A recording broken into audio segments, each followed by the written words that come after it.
Untuk mencegah terjadinya kerumunan di tengah pandemi COVID-19, pemerintah Kota Lubuk Linggau akan menutup akses Jalan Protokol Lubuk Linggau sepanjang Jalan Yos Sudarso hingga Jalan Garuda di Kecamatan Lubuk Linggau Timur 2.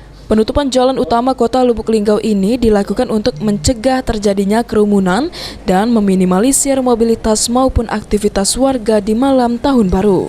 Selain menutup jalan protokol, Pemkot Lubuk Linggau juga melarang warga masyarakat di saat Tahun Baru menggelar berbagai kegiatan perayaan pesta kembang api, baik di hotel-hotel, restoran, dan kafe hingga perayaan di tingkat RT, kelurahan maupun di kecamatan. Jadi tidak ada perayaan tingkat kelurahan, tingkat RT, tingkat kecamatan, itu tidak ada.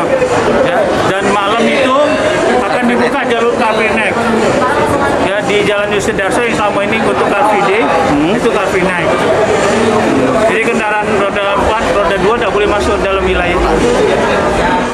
Sementara itu, jika nantinya masih ditemukan warga masyarakat yang menggelar perayaan pesta maupun tempat hiburan, maka petugas akan melakukan tindakan tegas dengan pembubaran acara. Tri Hajariah, PAL TV.